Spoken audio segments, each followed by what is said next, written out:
Apa yang paling berkesan Kang?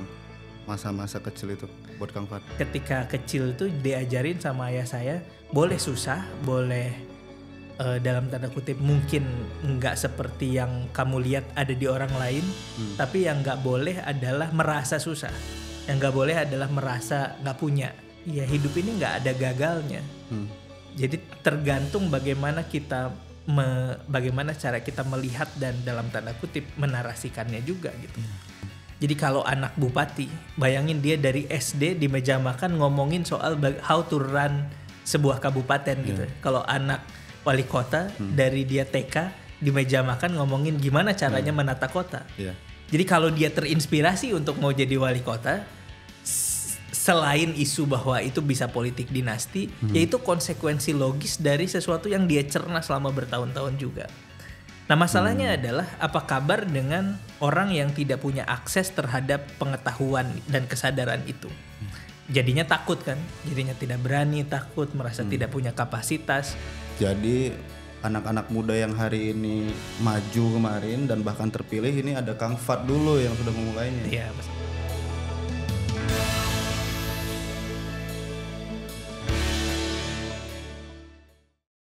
Halo teman-teman semua, selamat datang di podcast Sisi Lain. Hari ini kita kedatangan tamu istimewa, seorang penulis puluhan buku, seorang pengusaha, dan juga tokoh inspirasi anak muda, Kang Fat Pahdevi. Kang Fat Pahdevi, apa kabar Dava? apa kabar Kang? Sehat alhamdulillah. Kang Fat sehat Kang? Sehat. Baru kali ini nih ditanya serius banget sama Dava. Biasanya santai-santai. Ya kita santai-santai aja. Kang Fat, kita pengen ngobrol banyak sama Kang Fat. Kang Fat ini kan lahir di Cianjur. Ya. Kemudian nyantri di Garut, kuliah di Jogja, terus lanjut ke Australia. Itu gimana Kang ceritanya? Boleh dong di-share dikit ke kita? Ya tadi kalau diperkenalkan sebagai penulis, pengusaha, dan juga mungkin ada beberapa kegiatan lain. Nah itu satu bukti bahwa selama ini memang gak jelas gitu. Jadi semua dicoba gitu. Termasuk ya perjalanannya juga ya kesana kemari gitu ya. Sekolah SD di Bandung, SMP SMA di Pondok di Garut, terus ke Jogja, ke Australia, terus di Jakarta. Dan ya jadi seperti ini gitu produk dari berbagai macam perjalanan itu. Cuman ya kisahnya sebenarnya ya mungkin sebagai anak yang dari kecil itu senang berimajinasi gitu ya. Jadi seneng aja karena mungkin dengar banyak cerita, baca buku, nonton film gitu ya. Nah terus mulailah berimajinasi dan kemudian menikmati perjalanan itu meskipun di awal nggak karena keputusan sendiri. Misalnya kalau dikirim orang tua ke pondok, memang ada obrolan tapi kan bukan sepenuhnya keputusan sendiri. Tapi dalam perjalanan itu jadi satu proses di mana ternyata berteman dengan imajinasi ini seru banget gitu ya. Menikmati perjalanannya. Nah terus pada saatnya dapat skill menulis dan imajinasi itu ditulisin jadi surat cinta dulu di pondok ini ngirim surat cinta ke alhamdulillah jadi istri saya yang sekarang gitu.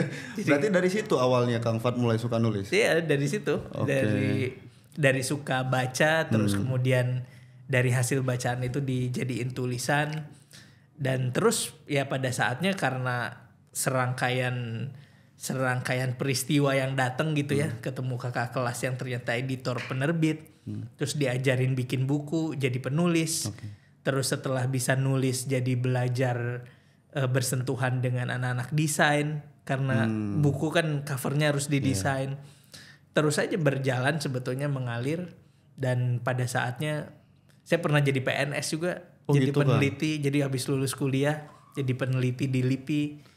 Terus tapi semua kalau direfleksikan sekarang semua perjalanan itu karena berkawan dengan imajinasi sendiri itu sesuatu yang mengasihkan dan ketika punya skill buat buat memanifestasikan mengejawantahkan imajinasi itu jadi sesuatu yang bisa kita lihat contohnya tulisan itu seru banget. Nah jadi sebetulnya perjalanannya dijahit dari proses imajinasi, menulis, bercerita. Jadi semua yang ada sekarang juga ya berawal dari situ gitu. Iya. Tapi Kang, Kang Fad ini kan ngambil hubungan internasional. Kenapa? Karena apa hubungan dari menulis terus tiba-tiba hubungan internasional? Nah itu dia. Kalau ngambil jurusan tuh dulu kan abis selesai kuliah, abis selesai sekolah, saya sebenarnya awalnya itu dulu karena waktu SMA itu nulis buku judulnya Revolusi Sekolah. Mantap. Jadi di pondok ini mulailah dalam tanda kutip teracuni sama pikiran-pikiran progresif. Waktu itu lagi rame-ramenya. Jadi deschooling society, kemudian sekolah itu candu, terus ya buku-bukunya mungkin Romo Mangun, mungkin Paulo Freire dan lain sebagainya, ngerasa bahwa itu keren banget gitu ya. Satu perjuangan melawan tirani otoritas gitu ya. Nulislah buku judulnya Revolusi Sekolah, diterbitin oleh Mizan tahun 2006 dan dapat penghargaan buku terbaik waktu itu yang ditulis remaja. Nah pas selesai sekolah jadi nggak mau kuliah karena merasa bahwa itu bahwa pendidikan itu didesain untuk menghomogenisasi kita lah, menstandarisasi kita jadi seperti orang lain. Jadi nggak daftar UMPTN, nggak daftar, kalau sekarang kan SMPTN gitu ya, nggak daftar ke kampus manapun. Sampai pas orang lain semua lagi ujian, ayah saya nanya, kamu kok nggak ikut ujian? Saya bilang sekolah itu candu gitu. Dimarahin lah di situ. Wah dimarahin. Ya dari berapa yang nggak sekolah berapa yang berhasil, dari berapa yang sekolah berapa yang berhasil. Akhirnya ya udah oke lah sekolah. Ternyata ada guru bidang pendidikan di pondok yang waktu itu daftarin ke satu kampus, kampus Muhammadiyah. Yogyakarta, Universitas Muhammadiyah Yogyakarta. Nah ternyata lulus dengan program namanya waktu itu PBUD, Penjaringan Bibit Unggul Daerah lah ceritanya. Nah setelah lulus ditanya mau kuliah apa. Nah di situ saya bingung mau kuliah apa ya, karena sekolah itu candu gitu. Mulailah tuh nanya, dulu sekarang jadi istri saya gitu, punya pacar gitu. Terus nanya kuliah bagusnya apa ya? Aku juga bingung katanya. Kalau aku sih pengennya arsitek atau desain interior. Kata istri. Tapi mama pengennya aku masuk hubungan internasional. Nah disitulah muncul ide. Kayaknya untuk menaklukkan calon mertua ini saya harus kuliah jurusan hubungan internasional. Gitu. Jadi memilih hubungan internasional itu karena adalah strategi. Karena mamahnya istri saya sekarang itu dulu pengen anaknya ada yang kuliah hubungan internasional. Saya bilang oke lah saya daftar hubungan internasional. Sebenarnya banyak orang melihat bahwa manusia atau siapapun gitu ya, kelihatannya membuat keputusan yang keren, kelihatannya membuat keputusan yang besar. Tapi sebenarnya seringkali keputusan itu justru dialirkan oleh peristiwa-peristiwa yang ya unik-unik gitu, lucu-lucu yang kok jadi begini sih, kok jadi begini. Saya juga nggak tahu ya, itu karena begitu aja gitu. Dan itu mungkin waktu itu memang karena naluri aja begitu ya. Iya, nggak terlalu banyak pertimbangan kan, baru setelah menentukan bahwa oke, saya kuliah hubungan internasional, barulah mulai baca-baca hubungan internasional tuh apa sih, ngapain aja. Setelah dibaca ternyata ini jurusan gak jelas juga, ini ngapain juga gitu. Masa kecil Kang Fad itu berarti dihabiskan di Cianjur apa di? Enggak, di Cianjur tuh cuma numpang lahir aja. Numpang lahir aja. Karena ibu orang Cianjur. Terus seperti biasa saya anak pertama ya, dan anak pertama itu biasanya lahir ketika orang tuanya masih berjuang. Jadi waktu itu masih tinggal di kontrakan. Nah terus untuk alasan keamanan dan kenyamanan, maka menjelang lahiran dikirimlah ke rumah orang tua ibu saya gitu. Nah jadi ditungguin lahiran biar ditungguin sama ibunya, sama nenek saya. Akhirnya saya numpang lahir di Cianjur. KTP-nya akta kelahiran jadi Cianjur, KTP jadi Cianjur, sekarang tempat tanggal lahir. Dibawalah, kemudian dikasih nama saya waktu lahir itu, nama saya Fad kan, F-A-H-D. Nah F-A-H-D ini mungkin ayah saya nulis D-nya itu ujungnya itu nggak terlalu lancip gitu. Jadi D-nya itu agak oval gitu ya. Dibawalah sama paman saya ke catatan sipil lah mungkin kalau sekarang. Didaftarkan ke desa bahwa ini ada anak lahir namanya ini. Dibaca sama orang petugas desanya kan. Mungkin karena belum pernah ada yang orang ngasih nama itu. Biasanya kalau di Cianjur ngasih namanya Ujang, Asep gitu ya, Jejen. Dia nanya, namanya Faho ini katanya. Jadi bukan, itu Fad katanya. Fad itu nama apa gitu ya. Jadi saya udah terbiasa nama saya sering disalah sebut gitu ya. Misspell itu biasa. Bahkan sejak pertama lahir aja orang udah nyangkanya Faho gitu. Jadi karena D-nya kurang jelas. Ya artinya sebetulnya yang nggak pernah gede di Cianjur, kemudian di Bandung juga cuma SD doang, cuma belajar cinta monyet gitu ya. Habis itu ke SMP di Garut, pesantren, SMP SMA, kemudian kuliah di Jogja. Jadi hidup saya perjalanan aja terus. Sekarang pun perjalanan kan. Apa yang paling berkesan Kang masa-masa kecil itu buat Kang Fad? Saya waktu kecil itu diajarin sama orang tua itu mindset bahwa kan sebagai anak pertama gitu lahir di saat situasi keluarga lagi mode survival ya, dan mungkin lagi struggle untuk mencapai tingkat ekonomi tertentu. Biasanya hampir semua anak pertama begitu biasanya. Nah jadi saya ketika kecil tuh diajarin sama ayah saya, boleh susah, boleh dalam tanda kutip mungkin nggak seperti yang kamu lihat ada di orang lain, tapi yang nggak boleh adalah merasa susah, yang nggak boleh adalah merasa nggak punya. Jadi rasanya itu harus punya aja, dan sekarang saya memahami itu sebagai mindset. Jadi saya ini tumbuh sebagai anak kecil yang apa ya, mungkin kalau dulu orang melihatnya ini kok sombong amat gitu ya. Tapi sebenarnya karena dididik atau dibentuk itu supaya nggak minder, supaya nggak melihat segala sesuatu tuh dari perspektif yang negatif gitu. Jadi sebetulnya dilatihnya itu dari sisi positif, tapi kadang-kadang mungkin karena rasa percaya diri itu kurang, bukan budaya kita gitu. Budaya kita itu nggak enakan gitu. Sementara rasa percaya diri itu budaya orang lain gitu. Jadi kalau ada orang percaya diri itu, dia mah sombong, dia mah arogan gitu. Misalnya ada jualan bandros. Bandros tuh kalau di Bandung bandros ya, kalau di sini kue pancong. Kue pancong. Jadi misalnya belinya cuma bisa beli 2. Jadi dikritik lah misalnya sama temen, kok cuma beli 2 atau sama yang jualannya. Ini minimal belinya 5. Yang keluar itu ya saya maunya 2. Kalau saya mau saya beli nih sama tanggungannya gitu ya. Atau beli tahu, saya beli sama pabrik-pabriknya. Jadi sebetulnya itu mindset aja gitu. Jadi yang paling berkesan tuh adalah saya diajarin bahwa jadi orang itu harus survive dan harus bisa melihat segala sesuatu dari perspektif yang kalau kita maknai itu secara positif, ya orang lain tuh terserah aja boleh melihatnya sebagai apapun gitu. Sama kayak konsep syukur kali berarti ya. Ya mungkin sekarang sih seiring berjalannya waktu lebih dewasa gitu ya, mulai bisa melihat lah gitu. Tapi kan namanya anak kecil gitu ya. Jadi wah bapak kan ada yang video viral bapakku PLN kan. Jadi udah debat, bapakku polisi, bapakku tentara, bapakku apa, terakhir ada anak bapakku PLN gitu ya. Jadi kalau anak kecil itu sebenarnya selalu lucu gitu, selalu unik. Dan dulu yang saya ingat juga adalah saya tumbuh itu ternyata di mata teman-teman saya yang lain ini ya nggak ada matinya lah mungkin kalau bahasa sekarang gitu ya.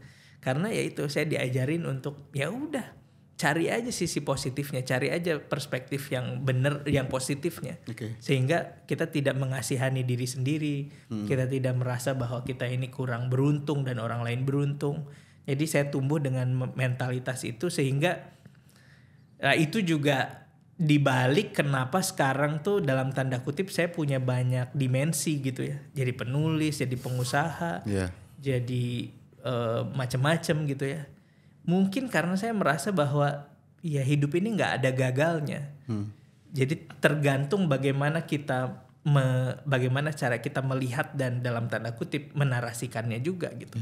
Jadi kalau misalnya kenapa nulis buku 30, artinya kan kalau sebenarnya ada orang yang kalau gagal 1 dia ya udah cukup 1 aja. Jadi kalau saya 1 itu ya kalau 1 berhenti dia gagal, tapi kalau 30 meskipun 30-30-nya itu gagal semua, tapi kan 30. Gitu. Iya Kang Fad. Jadi begitu banyak pengalaman yang memang sudah Kang Fat lalui, sebenarnya apa yang menjadi lesson learn gitu ya untuk kita anak-anak muda nih Kang Fat? Saya ini tahun 2014 waktu saya kuliah di Australia menemukan satu teori lah, saya sebut teori ya untuk diri saya sendiri sekarang. Teorinya sebenarnya simple, premis lah kalau mungkin bukan teori. Everything is a story. Segala sesuatu itu cerita. Jadi nggak ada di sekeliling kita ini yang bukan cerita. Dia pasti ada ceritanya. Nih ada kopi susu di sini. Dia cerita seharusnya. Dia kalau peristiwa tunggal yang terpisah dari kenyataan, mungkin dia fakta aja. Atau misalnya matahari terbit, dia fenomena aja. Tapi kalau kita rangkai dengan fakta-fakta yang lain, dengan fenomena yang lain, maka dia adalah cerita. Nah sama, hidup kita ini juga cerita. Jadi kalau kita memahaminya sebagai fakta, fakta itu bisa kita maknai berhasil, gagal, menyenangkan, menyedihkan dan lain sebagainya. Bisa menjadi satu peristiwa aja. Tapi kan kita ini lagi menyusun cerita yang dia belum berhenti selama ceritanya bergulir gitu. Nah karena everything is a story, maka saya merasa bahwa perjalanan ini belum selesai. Pilihan karir saya sekarang itu bukan final. Kemudian apa yang saya sudah lalui itu adalah juga ya perjalanan aja dari cerita yang sedang disusun gitu. Iya. Everything is story. Story apa Kang yang paling berkesan buat Kang Fat, terus itu kemudian jadi motivasi gitu, atau cerita waktu pas masih di pesantren gitu Kang? Ya, karena everything is a story, maka we can play with our story. We can write our story, we can rewrite our story, we can edit our story. Terserah kita kan. Jadi kalau sekarang misalnya saya pernah masuk ke dunia politik gitu, dan sekarang juga sih sebetulnya saya masih bersentuhan dengan dunia politik sebagai storyteller. Ini kan cara kita memandang. Ya saya sukanya begini ya, inilah peran saya gitu. Terus ngapain? I create stories, I narrate people.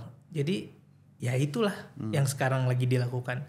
Nulis buku, datang ke podcast ini juga saya lagi bercerita. Ini satu perjalanan aja dalam cerita yang lagi saya susun. Saya ketemu orang. Karena cerita itu elemennya ada 4. Satu, sequences of events. Dia urutan peristiwa. Jadi semua yang urutan peristiwa itu cerita. Yang kedua, karakter. Orang-orang. Nih saya ketemu Dava, ngobrol. Kita lagi bercerita nih. Kemudian ada time being. Atau konteks. Dia konteks ruang dan waktu. Selama kita masih ada di konteks ruang dan waktu, berarti kita masih dalam cerita. Apakah cerita kita sendiri atau cerita orang lain. Dan terakhir, logical causality. Dia menghasilkan apa. Saya ketemu Dava sore ini, kita lagi cerita. Dan dia menghasilkan apa? Menghasilkan video podcast, nanti orang nonton. Dia begitu aja terus. Jadi kita terus aja bercerita sebenarnya. Kang, ini kita ngopi dulu Kang. Oh, ngopi dulu. Sudah diskusi apa hari ini? Oh, sudah diskusi cerita. Kopi susu Kang. Kopi susu ya.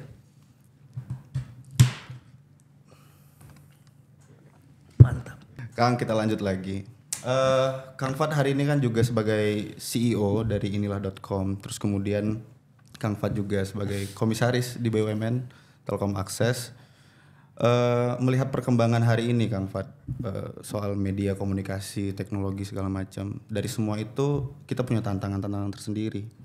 Kang Fat melihat itu gimana Kang? Ya tantangan itu ya tadi kalau dari perspektif storyteller gitu ya, dan dari perspektif storytelling, tantangan itu yang membuat cerita menjadi ada dinamikanya. Jadi cerita itu kita ikuti karena dia ada dynamicsnya, dia nggak monoton. Jadi kalau kenapa kita nonton film di bioskop yang kita ikuti ceritanya selama 2 jam, 3 jam, karena karakternya menghadapi tantangan. Kenapa kita baca buku? Karena dari awal, dari bab pertama sudah disuguhi tantangan. Nah sebenarnya apa yang lagi kita hadapi sekarang ini, kalau dari perspektif storytelling, misalnya negara bangsa punya tantangannya banyak.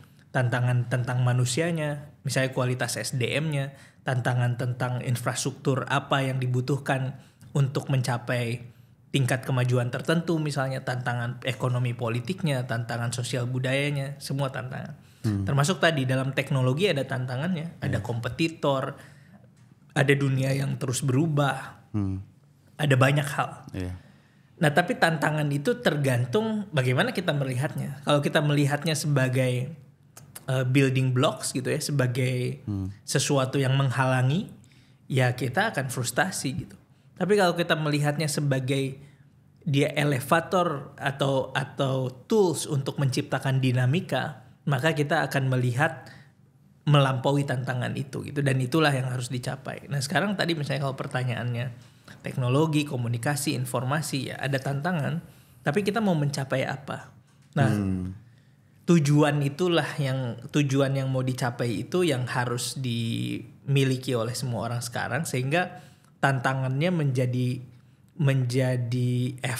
efek bagi terciptanya dinamika gitu, atau faktor bagi terciptanya dinamika. Dia bukan blok yang menghalangi gitu. Ya gitulah. Kalau pencerita itu kalau dikasih pertanyaan yang rumit, kita dikasih jawaban yang rumit juga. Biar yang nanyanya juga agak pusing juga gitu. Jadi memang kita mencerna dulu ini pelan-pelan. Mencerna dulu. Jadi tips sebenarnya kalau dikasih pertanyaan susah, kasih juga jawaban yang susah gitu. Jadi jangan mau kalah gitu. Karena itu bagian daripada cerita. Nah itu bagian dari cerita. Yang tadi itu mindset yang diajarin ke saya gitu. Jadi kalau dikasih pertanyaan susah, jangan kalah, kasih juga jawaban yang susah. Makanya kalau ujian saya bagus terus nilainya. Karena kita olah lagi supaya jawabannya juga, karena nanti semakin dia tersesat gitu dalam memahami apa yang kita jelaskan, maka kesimpulannya adalah oke, kayaknya jawabannya benar sih gitu. Itu tersesat dalam jalan yang benar kan. Ngomongin politik kan. Kang Fat kan pernah mau maju di Pilwalkot Tangsel tahun 2020. Iya. Itu gimana ceritanya Kang? Kenapa pengen maju gitu? Jadi waktu itu kan kalau kita lihat hari ini ya 2024, banyak anak muda maju ke dalam gelanggang politik. Dan berani mereka. Jadi regardless latar belakang mereka, memang ada yang anak pejabat, ada yang anak pengusaha, ada yang punya power lah. Kemudian karena lahir dari keluarga yang punya kekuasaan gitu, sehingga mereka merasa bahwa bisa melanjutkan kekuasaannya. Dan ini advantage aja gitu. Kita harus melihatnya dari sudut pandang bahwa ini advantage. Jadi kalau anak bupati, bayangin dia dari SD di meja makan ngomongin soal how to run sebuah kabupaten gitu. Kalau anak wali kota dari dia TK di meja makan ngomongin gimana caranya menata kota. Jadi kalau dia terinspirasi untuk mau jadi wali kota, selain isu bahwa itu bisa politik dinasti, yaitu konsekuensi logis dari sesuatu yang dia cerna selama bertahun-tahun juga. Nah masalahnya adalah apa kabar dengan orang yang tidak punya akses terhadap pengetahuan dan kesadaran itu. Jadinya takut kan, jadinya tidak berani, takut, merasa tidak punya kapasitas, merasa tidak punya merasa tidak punya power lah untuk bisa masuk ke dalam gelanggang kekuasaan melalui jalur politik. Nah saya dulu sebetulnya bukan yang pertama juga, tapi di antara yang membuat gelombang lah bahwa anak muda bisa masuk ke dalam politik, regardless latar belakangnya apa. Jadi pertama kali idenya adalah kayaknya seru nih kalau kita buat cerita bahwa anak muda bisa masuk politik. Caranya gimana? Nah pikir belakangan lah. Kan masuk politik itu dapat partai politiknya aja susah, dapat rekomnya, logistiknya harus banyak buat kampanye. Itu pikir belakangan deh. Makanya dulu yang saya lakukan adalah ya deklarasi aja dulu. Deklarasi, bikin spanduk, bikin billboard. Kebetulan juga ada orang gila yang lain yang mengamini gitu ya. Sehingga dulu di Tangsel itu saya pasang 17 billboard gitu. Seorang mulai shock di situ nanya, ini anaknya siapa gitu. Itu kan pertanyaan yang karena berasal dari cara berpikir bahwa kalau mau masuk gelanggang tuh harus jelas dia anak siapa, punya apa. Jadi pertanyaan dia emang siapa? Nah itu pertanyaan yang menarik untuk diuji coba jadi cerita gitu. Nah saya terusin aja, nggak ada niat untuk beneran jadi calon wali kota atau bahkan mungkin run for candidacy, karena ya kan kita juga tahu gitu ya, bergelut di bidang itu punya banyak prasyarat gitu. Tapi dia sebagai cerita menarik aja. Iya. Nah, saya juga nggak nyangka ternyata iseng-iseng berhadiah itu mengantarkan saya ke banyak etape berikutnya gitu dalam peristiwa politik. Jadi mulai dikenal, jadi mulai dibicarakan, dan kemudian sampai hari ini membantu banyak orang juga ya mulai terlibat di dunia politik gitu. Jadi waktu itu motifnya dan latar belakangnya itu lebih ke kayaknya bisa nih anak muda masuk politik. Nah, terbukti hari ini tahun 2024 ya kita lihat mungkin jumlahnya signifikan ya, apalagi didorong oleh beberapa kepala daerah muda yang sukses dan juga sampai kita menghasilkan juga di kontestasi tertinggi seperti Pilpres ada anak mudanya gitu. Iya. Wakil presiden terpilih. Wakil presiden terpilih anak muda. Jadi ya saya waktu itu sih cuman melihat bahwa kayaknya bisa dan ternyata memang mungkin gitu. Jadi anak-anak muda yang hari ini maju kemarin dan bahkan terpilih, ini ada Kang Fat dulu yang sudah memulainya. Ya meskipun tidak maju. Tapi meskipun tidak maju yang penting cuan.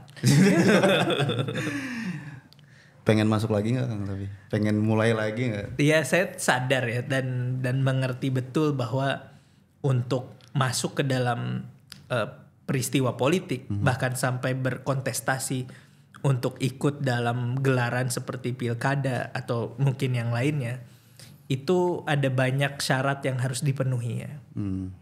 Jadi juga anak muda jangan juga naif dan merasa bahwa kan yang penting mampu.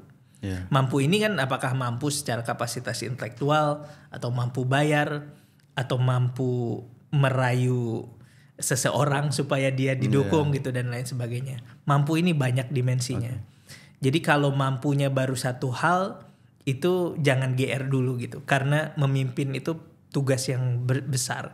Jadi saya selalu percaya bahwa memimpin itu takdir. Tapi memenangkan kontestasi politik itu permainan. Jadi politics is a game, tapi power itu destiny. Jadi gamenya itu harus kita pelajari.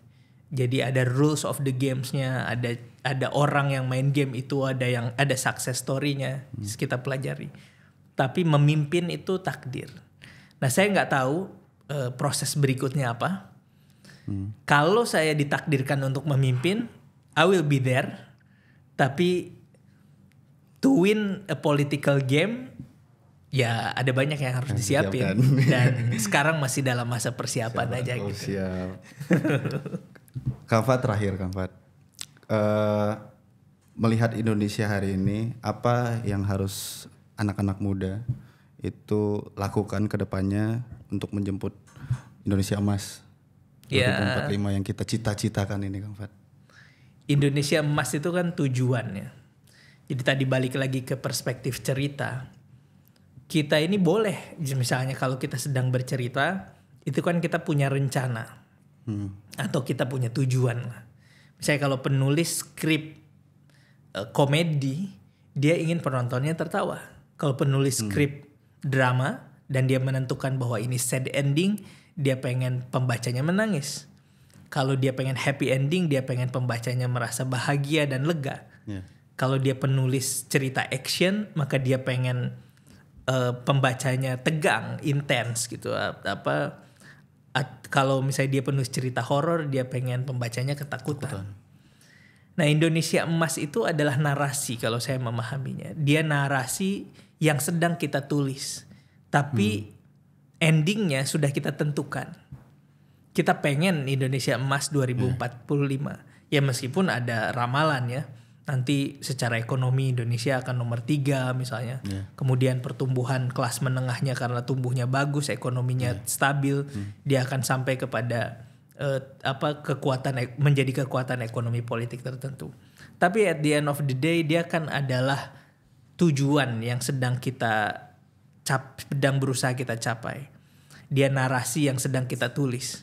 Jadi anak-anak muda ini adalah penulisnya semua. Nah sekarang satu yang harus kita punya adalah semua orang sepakat bahwa itulah yang akan kita capai. Jadi kalau ada misalnya berapa puluh juta anak muda Indonesia, katakanlah misalnya anak muda jumlahnya 100 40 juta misalnya. Yang di bawah 40 tahun ya misalnya. Atau 130 juta. Kalau setengahnya pesimis, gimana kita mau mencapai itu? Karena itu adalah kesepakatan gitu. Itu narasi yang harus disepakati. Yeah. Nah jadi negara ini sekarang harus bekerja. Gimana caranya supaya imajinasi kolektifnya ini sama. Bahwa 2045 ini bisa kita capai. Nah kemudian imajinasi kolektif yang sama itu akan melahirkan ya gerakan yang sama. Akan melahirkan giroh tertentu. Akan melahirkan kerja-kerja yang dia mungkin berbeda-beda satu sama lainnya, tapi arah geraknya tuh ke arah yang sama. Yeah. Nah itulah cerita yang lagi ditulis gitu. Nah jadi ada satu pemikir bilang bahwa sebuah negara tanpa cerita itu nggak akan kemana-mana. Jadi negara ini butuh cerita, negara ini butuh narasi, dan narasi itu hanya bisa ditulis atau hanya bisa didefinisikan oleh mereka yang mengerti tentang cerita, tentang narasi, tentang storytelling. Dan mereka yang mengerti narasi, cerita, storytelling itu cuma mereka yang punya imajinasi. Nah sekarang nih persoalannya adalah bangsa kita ini bukan hanya miskin narasi, bukan hanya tidak punya narasi kolektif yang sama, bahkan tidak punya imajinasi kolektif yang sama. Jadi jadi itu PR besarnya. Jadi kita butuh imajinasi kolektif dan narasi kolektif yang sama. Kita butuh imajinasi kolektif dan narasi kolektif. Kang Fad Padepi. Terima kasih Kang Fad. Terima kasih atas waktunya. Sehat-sehat Kang Fad. Terima kasih. Terima kasih teman-teman. Salam.